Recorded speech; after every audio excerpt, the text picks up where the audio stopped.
Je voulais dire, si quelqu'un souhaite faire un culte évangélique et euh, avoir un pasteur, moi je n'ai rien contre. Et s'il y a une organisation différente de celle qui est de la Bible, si la personne connaît Dieu, elle a eu son cœur transformé, elle est née de nouveau, elle a les lois de Dieu de son cœur, elle déborde d'amour pour Dieu, son but c'est de servir Dieu, etc. Si elle souhaite organiser sa communauté, sa congrégation d'une certaine façon, ou rejoindre une congrégation qui fonctionne avec un pasteur, un culte du dimanche, etc. Moi, je n'ai rien contre. L'important, c'est pas la forme, c'est le cœur de la personne, c'est la louange. Si euh, toute la louange va à Dieu, Dieu est grand, Dieu est puissant, on sait qui est Dieu, on a la foi, on a confiance en Dieu, on entretient notre foi les uns les autres. C'est à ça que sert l'Église, c'est d'accueillir le pécheur, euh, qu'il donne sa vie entière à Dieu, il est transformé de l'intérieur, pardonné, purifié, lavé de l'intérieur, et il se met à louer Dieu et à dire Dieu est formidable, etc., parce qu'il connaît Dieu. Alors après, si ça se fait dans un petit groupe, un grand groupe, un moyen groupe, c'est pas tellement important. Mais venir dire, c'est écrit de la Bible que c'est comme ça. Alors que si on prend la Bible, c'est pas du tout comme ça. Il y a tromperie sur la marchandise. Alors, si quelqu'un veut faire une loi dans son église, tout le monde se tait, sauf le pasteur, mais il a fait une loi dans son église, tout le monde se tait. Et si quelqu'un, souvent dans les cultes évangéliques, les réunions, ça s'appelle souvent pas des cultes, les réunions évangéliques, au départ, n'importe qui peut prier, n'importe qui peut entonner un chant. C'est libre.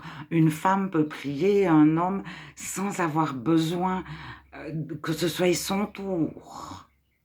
C'est spontané. Et plus l'église est petite, plus c'est simple. Mais moi, je ne connais que des églises qui fonctionnent comme ça. Au début, n'importe qui peut prier. Vous allez pour la première fois dans cette église-là, vous pouvez entonner un chant ou prier. Puis après, quelqu'un donne une prédication.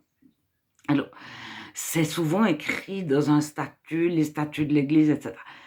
Mais bien volontiers, si tout le monde est convaincu de servir Dieu, de faire les choses par amour pour Dieu.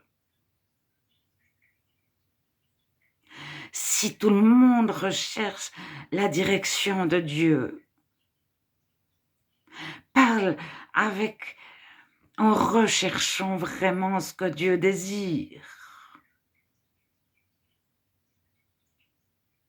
Mais alors, pourquoi dire ça correspond à tel passage ou tel autre et pas du tout? Alors, ça, c'est une pratique qui a été faite dans l'histoire par les religions des temps envers les personnes peu instruites ou facilement influençables.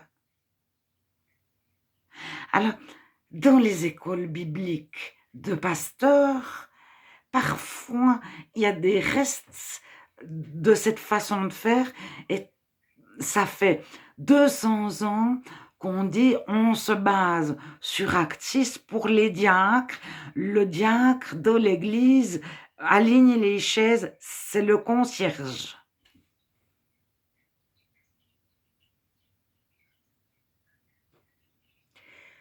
On se base sur Actis. Alors, ça fait 200 ans que tout le monde dit ça. Pour finir, quand une personne lit Actis, il voit le concierge qui aligne les chaises au début du culte, qui passe l'aspirateur dans la salle, etc.